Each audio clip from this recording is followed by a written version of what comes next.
Bapak Ibu jamaah salat subuh yang dimuliakan Allah Subhanahu wa taala.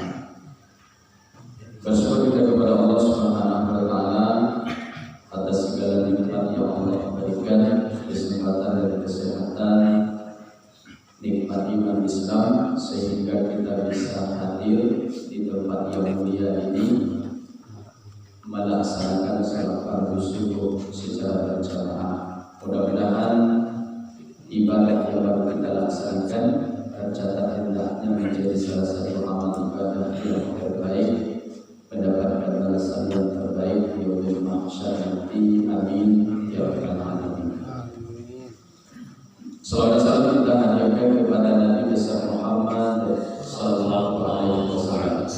Bilafaz Allahumma shalli ala sayyidina Muhammad wa ala ali sayyidina Muhammad. Mudah-mudahan dengan salawat yang kita hadirkan di akhirat nanti kita semua mendapatkan syafaat dari Nabi besar Muhammad sallallahu alaihi wasallam. Amin ya rabbal alamin. Bapak Ibu dimuliakan oleh Allah Subhanahu wa taala, pada kajian subuh kita pada subuh ini saya ingin mengawali dengan satu kisah. Ada seorang sahabat Nabi namanya adalah Sya'ban. Sahabat apa? Sya'ban. Ada nggak sahabat seperti itu? Ada ya? Yang ada Ustaz Edi ada. Namanya Sya'ban radhiyallahu anhu. Memang Sya'ban ini jemaah sekalian, beliau sahabat Nabi tidak terlalu kenal seperti Abu Bakar As-Siddiq, tidak seperti Utsman bin Affan, tidak seperti Umar bin Khattab, atau seperti Abdurrahman bin Auf, atau seperti Al-Arqam bin Al-Arqam. Tapi salah satu kebiasaan dari Sya'ban itu apa, Ustaz? Sya'ban jemaah sekalian, kalau beliau datang ke masjid melaksanakan salat berjamaah, maka beliau sudah duduk di dalam masjid itu sebelum azan dikumandangkan. Itu salah satu kebiasaan Sya'ban radhiyallahu anhu. Lalu ketika datang ke masjid, beliau mengambil posisi duduk yang tidak pernah berpindah-pindah. Di mana duduk Ustaz? Sya'ban kalau sudah masuk ke dalam Masjid Nabawi, dia mengambil posisi sebelah kanan depan Masjid Nabawi, di sebelah dulu. Jadi kalau di zaman Rasulullah ketika sahabat masih hidup, itu posisi sebelah kanan depan itu sudah diboking oleh sahabat radhiyallahu anhu. Ya, dia tidak pernah berpindah-pindah, tidak pernah di sebelah kiri, tidak pernah di tengah-tengah. Dia mencari sudut terdepan dari Masjid Nabawi. Kenapa dia mencari sudut terdepan? Dia bukan ingin santai-santai, bukan ingin tidur-tiduran, tidak, tapi dia mencari tempat sudut depan karena beliau tidak ingin mengganggu orang yang sedang melaksanakan i'tikaf. Maka dicari tempat yang paling depan. Nah, bagi sahabat, suatu subuh ketika Nabi Muhammad ingin melaksanakan salat subuh berjamaah, maka Rasulullah mengecek para sahabat yang hadir subuh tersebut. Ditengok di sebelah kiri, tengok di sebelah kanan, ternyata sahabat tidak kelihatan, Pak. Lalu kemudian Rasulullah bertanya kepada sahabat, ya sahabat, berkata Rasulullah, siapakah di antara kalian yang melihat Sya'ban? Kemana Sya'ban subuh ini, kata Rasulullah? Maka para sahabat menjawab, kami tak tahu ya Rasulullah. Kemana Sya'ban ya Rasulullah? Akhirnya dalam sekalian salat subuh yang mau mereka dirikan ditunda beberapa saat karena menunggu datangnya Sya'ban radhiyallahu anhu. Tapi setelah itu beberapa menit, ternyata Sya'ban tidak hadir, tidak kelihatan.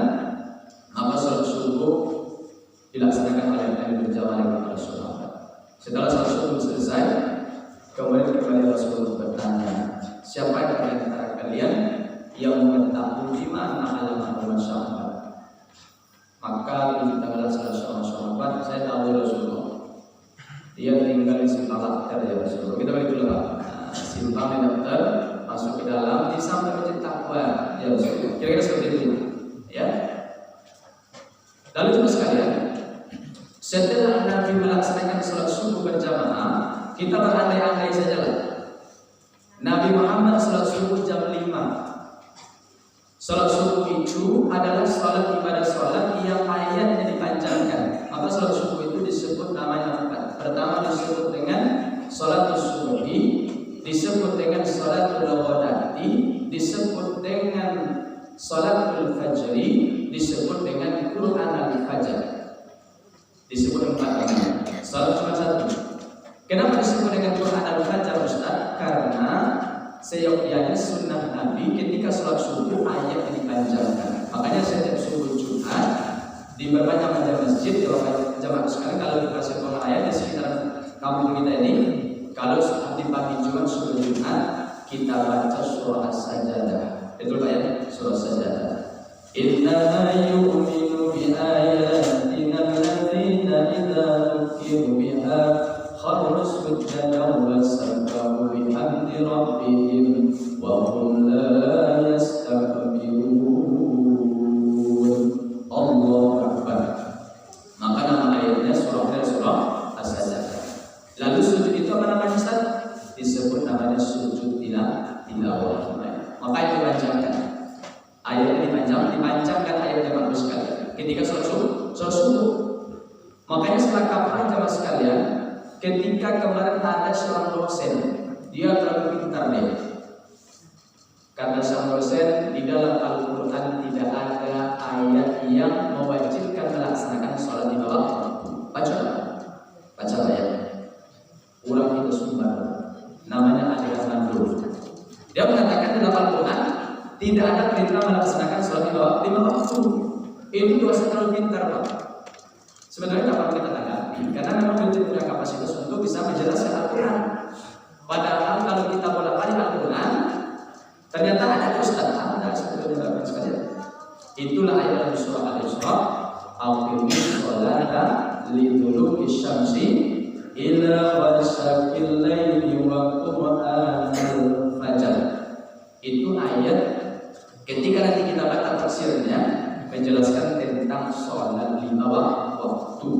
Kata Allah, "Aqimis sholat liduluki syamsi ila ghasaqil laili wa qur'anal fajr." Dirikanlah sholat ketika matahari tergelincir dan sampai waktunya malam. Wa qur'anal fajr, maka dirikan sholat subuh. Maka sholat subuh yang tadi kita dirikan itu disebut Quran al-Fajr. Kenapa Ustaz? Karena disebut dengan Quran al-Fajr karena Nabi lazim ketika sholat subuh ayat yang dipanjangkan. Ayat yang dipanjangkan ya Bapak sekalian. Bapak Ibu dimuliakan oleh Allah Subhanahu wa taala. Jadi kita berandai-andai Nabi Muhammad sholat subuh jam 5 Pak. Awal anggap Nabi sholat subuh jam 5, lalu baru selesai jam 5.30. Setelah selesai melaksanakan sholat subuh, Nabi berjalan kaki dengan beberapa sahabat menuju rumah Sya'ban radhiyallahu anhu. Kapan Nabi sampai di rumah Sya'ban Ustaz? Dalam kisah yang saya baca, Nabi baru sampai di rumah Sya'ban ketika waktu duha sudah masuk dan sudah masuk waktu yang afdal melaksanakan duha. Kapan waktu duha yang paling afdal? Sekitar jam 8.30. Jam 8 jam 9 pagi itu waktu yang paling afdal melaksanakan duha. Walaupun maksudnya jam 7 sudah masuk ya, tapi ada waktu yang paling afdal melaksanakan duha sekitar jam 8.30, jam 9. Hina karamadul fisal, ketika anak tidak sanggup menempelkan perutnya ke pasir yang panas. Jadi kalau seandainya kita hitung ini, Nabi berangkat dari Masjid Nabawi jam 5.30, baru sampai di rumah Sya'ban jam 8.30 dengan jalan kaki, berarti jarak dari Masjid Nabawi ke rumah Sya'ban lebih kurang membutuhkan waktu 3 jam. 3 jam perjalanan. Beliau sanggup datang ke Masjid Nabawi sebelum azan dikumandangkan. Artinya apa Ustaz? Artinya Sya'ban menunggu waktu sholat, bukan ditunggu sholat.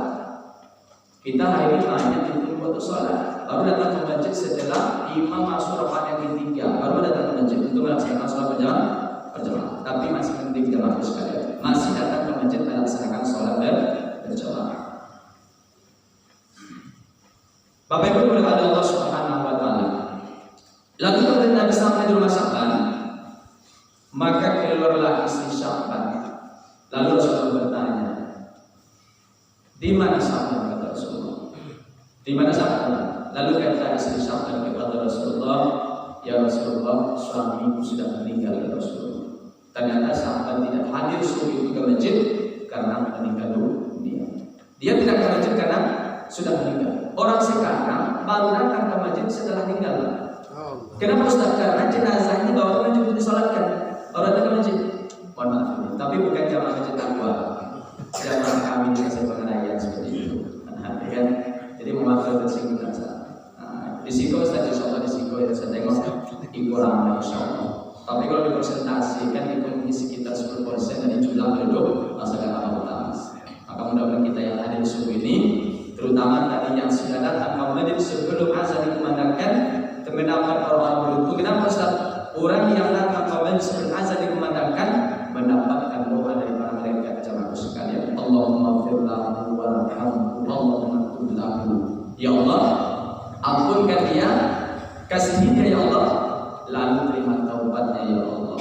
Jadi awal yang hadir tadi sebelum azan, saya agak terlambat tadi Pak. Pas Ustaz ini mengucapkan asyhadu anna Muhammadar Rasulullah, aku pas keluar dari mobil Pak. Agak terlambat sekali, tapi apa boleh makan daripada Pak yang terlambat ini. Nah Bapak Salati, jadi kata Nabi SAW, di mana Sya'ban? Kata Rasulullah, kata Nabi Sya'ban, suamiku sudah meninggal ya Rasulullah. Lalu kemudian Rasulullah mengucapkan kata-kata tarjih, inna lillahi wa inna ilaihi raji'un, kata Rasulullah.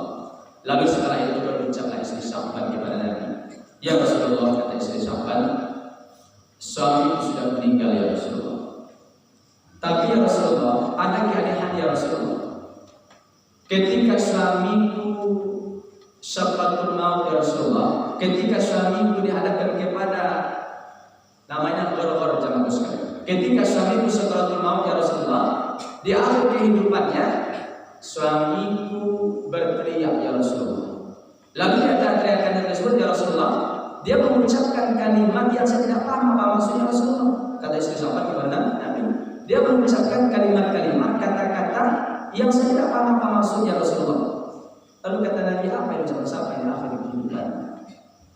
Yang pertama Rasul, kata istri sahabat, ketika suamiku sakaratul maut di akhir kehidupannya, dia mengucapkan kata-kata pertama, aduhai kata Sya'ban. Aduhai kata Sya'ban.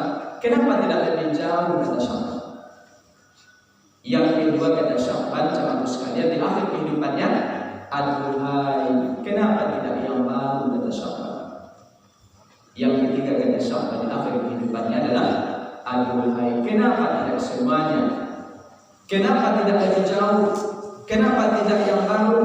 Kenapa tidak semuanya? Sehingga istri Sya'ban bingung, apa maksud ucapan suami ini? Kenapa tidak yang baru?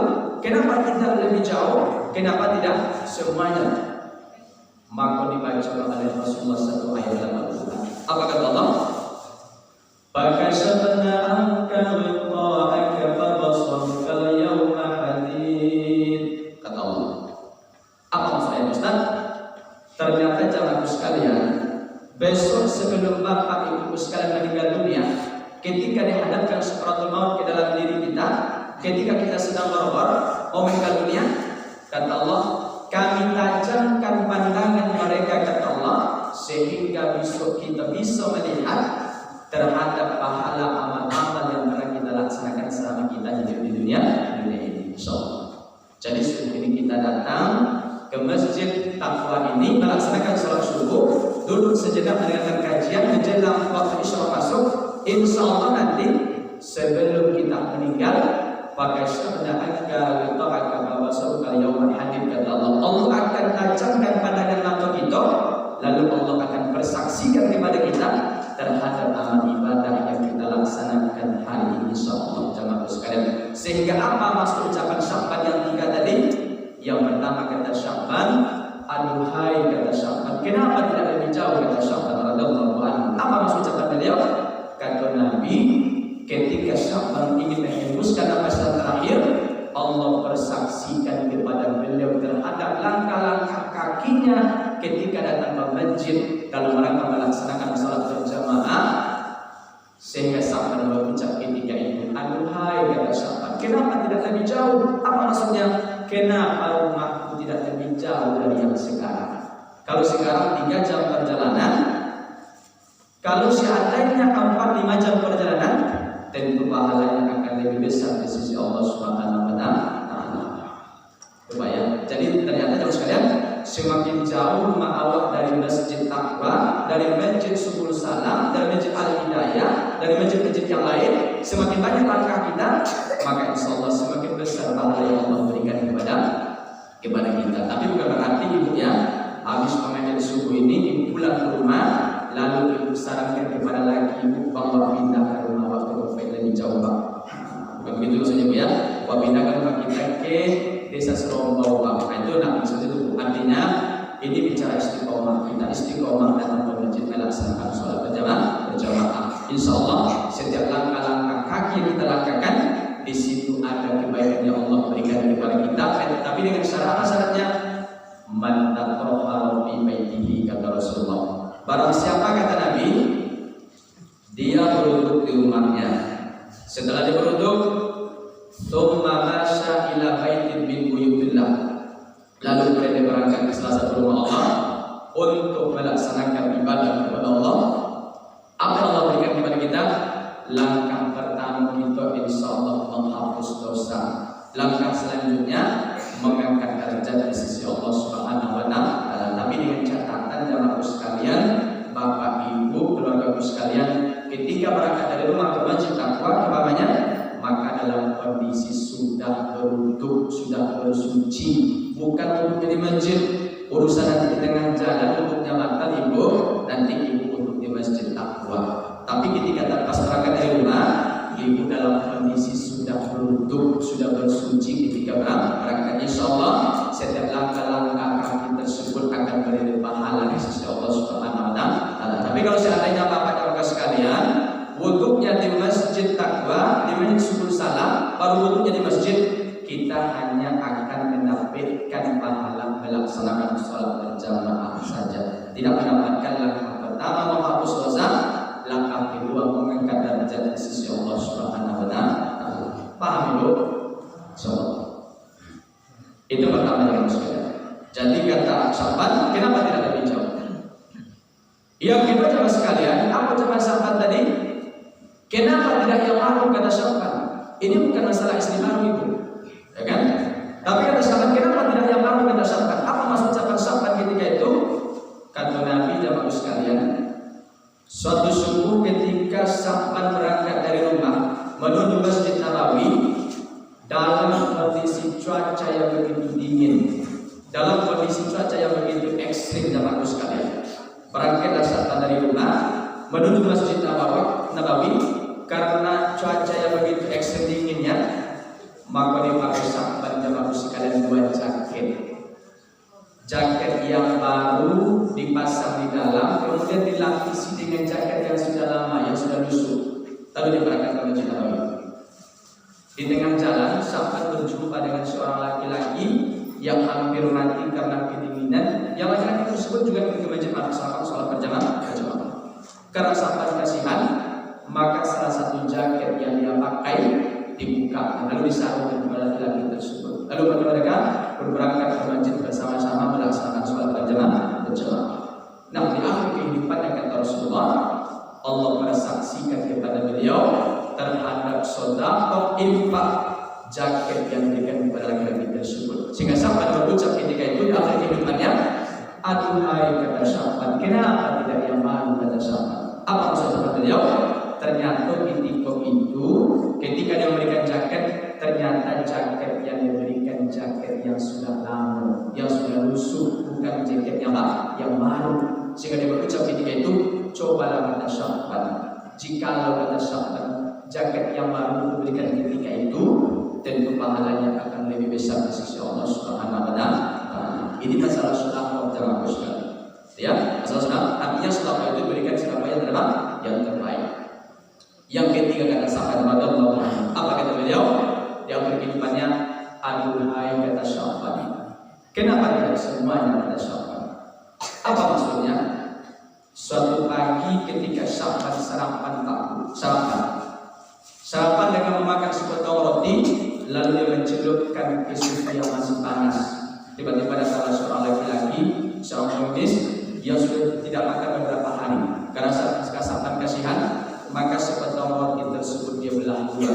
Separuh diberikan kepada sang pengemis, separuh dia makan jamaah sekalian. Lalu di akhir kehidupan Sya'ban jamaah sekalian, maka Allah bersaksikan kepadanya terhadap sedekah separuh roti yang diberikan kepada sang pengemis. Sehingga Sya'ban berucap ketika itu, apa kata Sya'ban? Kata Sya'ban radhiyallahu anhu, kenapa tidak semuanya? Maksud adalah kenapa tidak semua roti tersebut diberikan kepada sang pengemis tersebut? Kalau seandainya semua roti diberikan, tentu pahalanya akan jauh lebih besar di sisi Allah ketimbang separuh roti yang diberikan hari tersebut. Jadi yang sekalian dari Allah Subhanahu wa taala, dari kisah singkat ini apa pelajaran yang bisa kita ambil, Ustaz? Yang pertama, Sya'ban itu orang yang istiqomah datang ke masjid melaksanakan sholat berjamaah. Ini sering saya sampaikan kepada jamaah sekalian. Bahwasanya ibadah berjamaah ke masjid ini, ibu bapak sekalian, ibadah yang sangat mulia di sisi Allah Subhanahu wa taala. Istiqomah dia datang ke masjid sebelum azan dikumandangkan dan dia memilih tempat yang tidak pernah berpindah-pindah. Itu pertama. Yang kedua jemaah sekalian, Sya'ban itu dia menyesal. Kenapa dia menyesal? Karena merasa infak sedekahnya sedikit sekali. Sehingga dia berucap ketika itu, kenapa tidak yang lain kata Sya'ban? Kenapa tidak semuanya diberikan kepada sebagai miskin? Kenapa dia berucap ketika itu? Karena jemaah sekalian Allah katakan dalam Al-Quran, Rabbi laula akhartani ila ajalin qarib. Kata Allah, kata kita. Jadi Allah katakan, ya Allah kata kita, nanti kalau ada orang meninggal, hari ini orang meninggal, ketika dia meninggal, apa ucapan Ustaz? Ya Allah, kalau seandainya engkau tangguhkan kematian ya Allah, beberapa saat saja Allah, sebentar saja ya Allah, 2 detik saja ya Allah. Dan apa amal ibadah yang mereka laksanakan? Ternyata amal ibadah yang ini mereka laksanakan bukanlah sholat tahajud, bukanlah melaksanakan puasa Senin Kamis, bukanlah ini melaksanakan ibadah haji ke Mekah Al-Mukarramah, bukanlah ini melaksanakan umrah ke Mekah Madinah, tapi ternyata jemaah sekalian, ibadah yang ingin mereka laksanakan adalah fa'asaddaqa wa aqum minas sholihin. Inyo ingin melaksanakan sedekah. Dia ingin berinfak. Kenapa ingin berinfak? Karena ketika nanti kalau kita dicabut, ketika nanti kita di alam barzakh, Allah telah berikan kebaikan terhadap amal sedekah, amal infak yang kita berikan. Oleh karena itu jemaah sekalian, kita yang mempunyai kelapangan rezeki, Allah berikan kepada kita nikmat hari ini. Harga sawit berapa coba? 2.800 Pak, begitu ya. 2.800 ini sekilo. Dan periksaannya kini itu 100 kilo hampir 250.000. Baru 100 kilo. Kalau kali 1 ton mereka itu berapa tuh Pak? 1 ton kan itu kepada Allah Subhanahu wa taala. Oleh karena itu, ketika Allah berikan kepada awak nikmat, bagaimana cara bersyukurnya Ustaz? Di samping kita mengucapkan alhamdulillah ibu sujud syukur, maka buktikan syukur itu dalam bentuk ketaatan kepada Allah Subhanahu wa taala. Ada sebagian rezeki tersebut ada hak orang-orang yang Allah titipkan kepada kita, insyaallah. Maka dalam Islam itu Bapak Ibu, tingkatan yang paling tinggi adalah zakat. Di bawah zakat namanya infak. Di bawah infak ada namanya sedekah. Di bawah sedekah ada namanya wakaf. Zakat, infak, sedekah, wakaf. Zakat yang mana zakat itu mesti sampai haul, setahun yo pegang duitnya. Yang kedua syaratnya Ustaz, nisabnya. Ibu kalau punya emas besarnya sebesar belah kecap ibu 85 gram, ibu pegang setahun, maka tahun depan ibu hitung. Sekarang bulan Desember, ya kan? Desember nisabnya sudah sampai 85 gram, ya kan? 85 gram. Ibu pegang setahun, berarti besok masuk bulan Desember 2022 kalau panjang umurnya ibu bekas tahun tidak pernah berkurang dari jamaah sekalian, maka keluarkan berapa bulan Ustaz? Tidak banyak itu, cuma 2,5% saja. Itu namanya zakat, wajib kita keluarkan. Bayar? Atau bapak punya duit awak, punya duit seharga 85 gram, tersimpan di bank selama setahun, tidak pernah berkurang ya dari nisabnya, maka tahun berikutnya setelah 12 tahun, 12 bulan maksudnya, maka keluarkan zakatnya. Berapa zakatnya? Tak banyak-banyak, 2,5% saja teman sekalian. Itu namanya zakat. Infak, di bawah zakat ada infak. Apa itu infak? Infak tidak wajib. Di bawah infak ada sedekah. Apa beda antara infak dengan sedekah Ustaz? Infak itu jamaah sekalian mesti dalam bentuk barang. Alladzina yunfiquna fis-sarra'i wad-dharra'i kata Allah.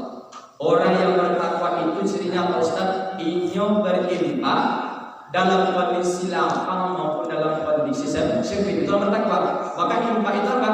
Infak itu materi, duit, barang. Sedangkan sedekah itu lebih umum sifatnya. Inyo bisa dalam bentuk barang, bisa dalam bentuk yang bukan barang. Jadi sedekah itu lebih umum dia. Kalau kita memberikan tikar dalam masjid takwa, memberikan tikar untuk sholat, itu disebut dengan infak sekaligus disebut dengan sedekah. Setiap infak disebut dengan sedekah, tapi sedekah belum tentu disebut dengan infak. Kalau sedekah belum tentu disebut infak karena sedekah itu lebih umum dia. Apa contoh sedekah yang tidak disebut dengan infak Ustaz? Banyak contohnya.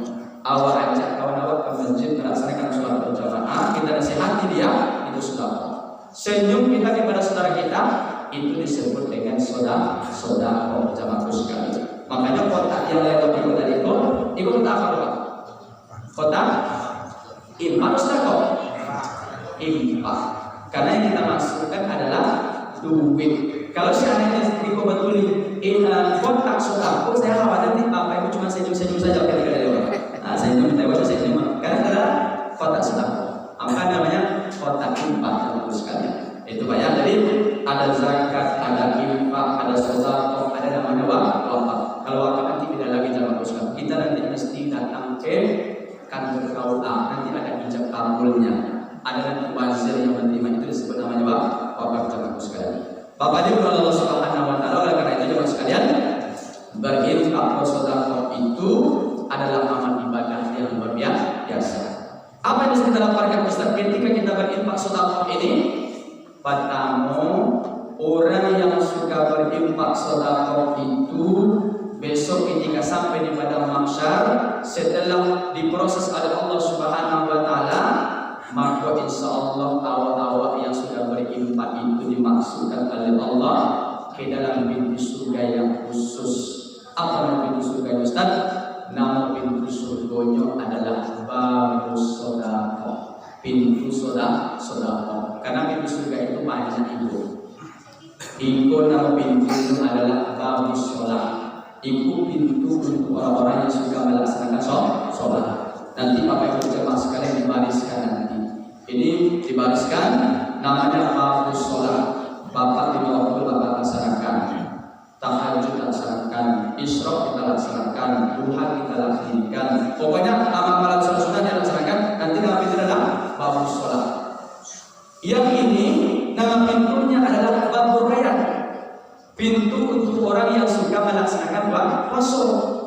Pokoknya Ramadan puasa, Senin Kamis berpuasa, ayam berbeda puasa, Yaumul Arafah puasa, Asyura. Pokoknya kalau ada puasa-puasa sunat dilaksanakan. Ini nama pintu nanti ibunya suka puasa ibu babu rayyan. Yang ketiga jamaah sekalian, nama pintu surga itu adalah babu sholat. Itulah pintu apa Ustaz? Nanti Bapak Ibu yang suka sholat ini dibariskan, dibariskan. Cuman pakai dua PD, Pak Hades, barisan babu sholat itu agak aneh barisannya. Kenapa Ustaz? Tambah ke belakang tambah banyak kurang Pak. Yang 4.000 selama dunia itu yang 1 juta dapat, ya kan? 1 juta dapat. Ada pasangan suami istri Pak Bu, orang pertama masuk macam-macam ke depan Pak. Ditegur sama mereka. Dulu gedungnya berapa kata mereka? Cuma 1.000 mereka kata kan. Nah, dulu ke belakang kata mereka kan. Kita contoh coba kan. Contoh sana. Ya. Nanti Bapak Ibu dipanggil. Dulu siapa yang infak 1 juta kata mereka? Kami cuman ya tempat sawit Pak, jangan seperti itu. Masuk ke dalam situ kan. 500 ribu mana?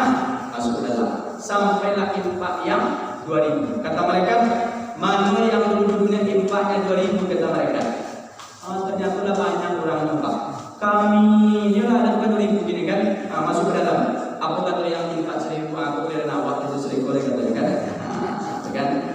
Nah, ketika dipanggil yang 1.000, siapa dulu yang infaknya 1.000 kata mereka. Kami dah banyak orang infak. Masuk ke dalam. Sampai di dalam, karena dalam yang 1.000 2.000, sampai di dalam pesta sudah selesai Pak. Orang lama buka tenda di dalam kan, buka tenda. Sampai di dalam, jumpa aku sama Ustaz Dendi itu Pak. Aku bilang Ustaz, itu kalau gara-gara 1.000 dulu Ustaz katanya kan, gara-gara 1.000 dulu Ustaz katanya kan. Jadi Ustaz di mana suka Ustaz? Kalau aku Ustaz Dendi tinggal di sini. Pintu luas luar biasa, ya kan? Saya di mana Ustaz? Waktu di jam takwa itu tinggal Ustaz kata dia di Semarang kan? Itu sorry itu orang Ustaz itu sebagai yang mereka kamu itu tidak mengenal Ustaz tadi kan contohkan. Tapi tidak mungkin yang harus sekali. Karena surga itu kata dalam Al-Quran, wasai'u ila maghfiratin min rabbikum wa jannah arduha as-samawati wal ardh kata Allah. Jadi surga itu luas berapa Ustaz? Seluas langit dan bumi. Itu siapa ini? U'iddat lil muttaqin, untuk orang-orang bertakwa kepada Allah Subhanahu wa taala. Maka salah satu orang bertakwa itu siapa? Alladzina yunfiquna fis-sarra'i wad dharra. Orang yang sanggup menginfakkan hartanya dari Allah dalam kondisi lapang maupun dalam kondisi sempit. Maka pada saat ini Bapak-Ibu sekalian, saya mengingatkan diri saya sendiri, jamaah sekalian, ketika Allah berikan kepada kita kelebihan rezeki, maka berinfak bersedekahlah di jalan Allah Subhanahu wa taala. Insyaallah yang pertama Allah berikan kepada kita insyaallah Bapak sekalian pintu khusus ketika masuk ke dalam surganya adalah namanya babus sedekah, pintu sedekah insyaallah. Yang kedua Bapak sekalian, apa keutamaan yang bisa kita dapatkan ketika kita suka bersedekah berinfak? Yang kedua adalah sedekah yang kita berikan, infak yang kita berikan hari ini itu nanti akan menjadi naungan di pada mahsyar. Bapak Ibu bisa bayangkan nanti ketika nanti langit tersebut Allah ganti, yaumul tubaddalu al-ardu ghairul ardi was samawati kata Allah, ketika kami ganti langit itu dengan langit yang baru, bumi dengan bumi yang baru, Allah hamparkan semuanya. Namanya pada mahsyar. Ketika itu matahari hanya beberapa jengkal dari atas kepala kita. Lalu kita diproses oleh Allah Subhanahu wa taala. Kita akan antri dalam sekalian. Kalau antri vaksin itu tidak lama, ya kan? Kalau antri vaksin kasihkan KTP, KK, apa saja. Nanti kita disuntik. Lepas saja. Apa dulu kan? Jadi bayangkan, kalau antri vaksin tidak lama. Tapi kalau seandainya vaksin, kalau seandainya nanti sampai di pada mahsyar, diproses oleh Allah Subhanahu wa taala di pada mahsyar, ketika itu Allah hamparkan semuanya, matahari hanya beberapa jengkal di atas kepala kita, panas luar biasa, dalam kondisi tidak punya baju, tidak dikhitan kata Rasulullah, bisa kita bayangkan. Maka ketika itu kata Rasulullah, orang-orang yang hadir pada masa itu mereka akan mendapatkan naungan dari infak sedekah yang pernah mereka berikan. Itulah nanti insyaallah yang akan menjadi payung tempat kita bernaung sebelum kita mendapatkan giliran diproses oleh Allah Subhanahu wa taala. Jadi ada naungan dari sedekah dari infak yang kita berikan insyaallah hari ini. Yang ketiga Bapak sekalian, apa yang bisa kita dapatkan Ustaz? Orang yang suka bersedekah itu insyaallah Bapak sekalian, maka insyaallah dia akan diampunkan oleh Allah dosa keburukannya insyaallah dengan infak sedekah yang kita berikan insyaallah. Yang keempat, keutamaan dari infak itu adalah bahwasanya dengan infak itu rezeki akan bertambah dalam sekalian. Rezeki akan bertambah. Banyak orang beranggapan hari ini ketika dia memberikan infak sedekah 500.000, ini beranggapan hartanya berkurang. Memang secara nominal dia berkurang, tapi sesungguhnya Bapak sekalian, di balik itu hartanya tersimpan. Apa yang kita berikan hari ini, itulah nanti yang kita bawa menghadap Allah Subhanahu wa Ta'ala.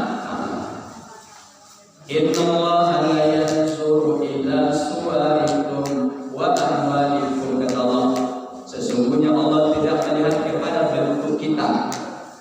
Kita hitam, pesek, pendek, jelek, Allah tidak tengok dalam sekalian. Wala amwalikum, Allah tidak tengok kepada harta kita. Ya Bapak ya, Allah tidak tengok kepada bentuk kita. Karena kalau seandainya dalam sekalian yang menjadi syarat masuk surga itu karena kegantengan, karena kegagahan, karena cantik seseorang, mungkin yang pertama kali masuk surga itu sudah kita Pak. Lalu siapa Ustaz? Pemain India yang pertama masuk. Kalau orang itu mancung kan? Nah itu pertama. Syahrukan, Amirkan, apa lepas? Amitabh Bachchan, pokoknya Salman Khan termasuklah imam akan ceramah malam insya Allah sudah. Awas ada insya kan? Jadi bukan kita mungkin lah. Kalau seandainya salah suka itu karena kita mendengar. Wala amwalikum, bukan juga karena harta yang kita miliki hari ini. Kita mengumpulkan harta dari pagi sampai sore. Pagi pulang petang, banting pulang beras kering. Kita kumpulkan harta kita. Tapi harta itu tidak akan kita bawa mati menghadap Allah. Yang kita bawa mati apa? Amal. Amal itu bisa dalam bentuk memberikan dan infakkan harta yang kita miliki dalam sekalian. Jadi apa yang kita infakkan hari ini dalam sekalian, itulah nanti harta sesungguhnya yang akan kita bawa menghadap Allah Subhanahu wa Ta'ala. Yang Allah makan itu hanya akan menjadi ciri dalam sekalian. Ciri kita Pak Jadi kan. Itu yang akan jadi itu. Tapi yang kita berikan, yang kita sedekahkan, itulah nanti akan kita bawa menghadap Allah Subhanahu wa Ta'ala. Makanya dapat saya ceritakan kisah dalam sekalian. Ada seorang Bapak Haji. Pak Haji orang kayu, tanahnya luas sejauh mata memandang. Suatu hari Bapak Santi, tanah beliau yang di pinggir jalan dia wakafkan untuk membangun satu masjid. Lalu orang bertanya, kenapa Pak Haji infakkan? Kenapa Bapak Haji wakafkan? Ini tanahnya strategis Pak, bisa bangun ruko dan sebagainya. Lalu kata Pak Haji, itu memang hartaku yang sangat bernilai, kata Pak Haji. Memang sangat bernilai. Tapi pada sesungguhnya kata Pak Haji, ketika ini aku infakkan, aku wakafkan kepada masyarakat umum, inilah sesungguhnya yang harta yang akan bawa manfaat pada Allah Subhanahu wa Ta'ala. Yang tinggal itu Pak Haji itu hanya akan diperlukan oleh ahli waris di atas Pak Haji tersebut. Jadi apa yang kita berikan hari ini, itulah yang akan kita bawa kepada Allah Subhanahu wa Ta'ala. Izaman insan kata Nabi, ketika mati anak Adam, maka terputus segala amal ibadah yang kita kerjakan. Ibu suku baca Yasin itu kan setiap Jumat sore, setiap Kamis sore. Ketika ibu meninggal dunia, nanti ibu masih bisa tak baca surah Yasin? Tak bisa ya. Nanti kalau ada ibu yang sudah mati, tetap baca surah Yasin ya ibu akan kabur semuanya Pak. Kabur saja kan? Ibu yang suka melaksanakan puasa Senin Kamis, melaksanakan puasa ayam berbed, setelah ibu mati bisa ibu melaksanakan puasa. Ibu suka sholat tahajud, duha, witir segala macam, setelah ibu mati bisa tak melaksanakan sholat tersebut? Tak bisa. Tapi jangan sekalian, ketika kita sisihkan harta awal, kita masuk ke dalam kota infak, kita wakafkan harta kita, lah mati kita nanti insya Allah itulah amal ibadah yang tidak akan pernah putus atau akan mengalir walaupun kita telah akan jadi tulang insya Allah. Salah satunya apa Ustaz? Yaitu namanya sedekahul jariyah, sedekah yang kita berikan yang akan terus mengalir kepada kita insya Allah. Bapak Ibu dan Bapak sekalian yang dimuliakan oleh Allah Subhanahu wa Ta'ala. Jadi dari kisah tadi, pertama tadi istiqomah ke masjid. Yang kedua, beramal ibadahlah kita kepada Allah, terutama melaksanakan infak sedekah. Yang ketiga, apa pelajaran bisa kita ambil, Ustaz? Pelajaran bisa kita ambil bahwasanya sahabat Nabi yang mulia tadi titelnya bukan sarjana hukum Islam, bukan profesor atau doktor, tapi titelnya adalah radhiyallahu anhu, mendapatkan ridho dari Allah, tapi ternyata di akhir kehidupannya dia menyesal. Dia menyesal bukan karena tidak beramal ibadah, dia tetap beramal ibadah. Sebab azan di pemandangan sudah hadir di masjid Pak, tapi dia merasa menyesal. Kenapa dia menyesal? Menyesal karena merasa amalnya sedikit, amalnya tidak maksimal kepada Allah Subhanahu wa taala. Oleh karena itu, selagi hayat di kandung badan, selagi Allah berikan kepada kita umur yang panjang, maka kita isi hari-hari kita ini dengan amal ibadah kepada Allah Subhanahu wa taala. Kalaulah kita tidak bisa melebihi Sya'ban, minimal kita selevel dengan Sya'ban. Walau nanti kita menyesal di akhir kehidupan awal, tapi penyesalan tersebut karena merasa kita amal kita sedikit, sama sekalian. Tapi yang kita khawatirkan adalah di akhir kehidupan kita menyesal karena tidak ada amal ibadah yang kita bawa kepada Allah Subhanahu wa taala. Mudah-mudahan kajian singkat yang kita sampaikan pada sebuah yang berbahagia ini dari kisah sahabat Nabi yang mulia ini bisa kita ambil yang tibarnya, kita ambil ibrahnya untuk memotivasi diri kita agar kita bisa memperbanyak amal ibadah, menyiapkan bekal kita untuk menghadap Allah Subhanahu wa taala, karena perjalanan selanjutnya itu perjalanan yang sangat panjang dan sekalian. Alam rahim, alam pertama alam ruh, setelah itu alam rahim 9 bulan 10 hari. Sekarang kita berada pada fase yang ketiga ini, namanya alam dunia. Sebentar saja, kita sekarang bernaung di bawah pohon besar. Kita makan di situ, mandi, cuci tangan segala macam. Setelah itu kita makan, nanti lalu kita berangkat. Yang keempat di mana besar? Namanya alam barzakh. Itu fase keempat. Apa keberadaan dalam barzakh kita? Nanti melanjutkan yaumul ba'ats, yaumul qiyamah, itu lebih dahsyat lagi. Dan itu adalah perjalanan yang sangat panjang, membutuhkan bekal yang tidak sedikit. Jadi kalau ada jamaah Masjid Taqwa, jamaah yang hadir subuh ini berangkat ke Sumbar ke Padang hari ini, di stopnya mobil di Simpang Labdel, di stop. Lalu ditanya sama karyawan tadi, Pak, apa nak kemana? Aku nak ke Padang, Pak. Lalu sekarang bertanya, saya nak bekal Bapak, baju, pakaian, makanan, duit. Kata Pak tadi belum, Pak. Ambil Pak dulu kepada Bapak pertama. Pak, saya perlu baju Pak, makanan apa, duit apa, besok Bapak berangkat. Kata Bapak itu, tidak, mesti aku berangkat hari ini. Jadi kalau ada orang hari ini berangkat ke Padang, berangkat kita jam 5 sore, Pak, Bu, besok pagi sampai insya Allah ke Padang, 12 jam insya Allah. Tapi kalau ada orang hari ini berangkat ke Padang 12 jam, tidak bawa bekal sama sekali, tidak bawa pakaian, makan segala macamnya, mungkin kita katakan dia orang gila. Sementara perjalanan yang akan kita hadapi bukan dari Pasir Pengalengan ke Padang, bukan dari Pasir Pekanbaru, bukan ke Jakarta, tapi perjalanan yang akan kita hadapi adalah ke akhirat. Dan itu membutuhkan bekal yang cukup banyak. Apa bukti akhir tersebut perjalanan yang panjang, Ustaz? Buktinya adalah hari ini ada nak kira-kira, ada nak ulama utama meninggal pulang lagi di kampung Allah, ada nak? Tak ada. Siapa sekitar? Ya, artinya apa, Ustaz?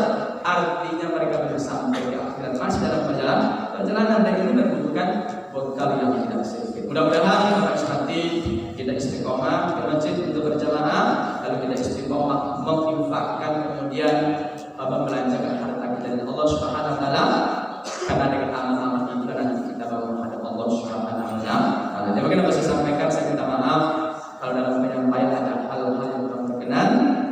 Kepada Allah saya minta ampun.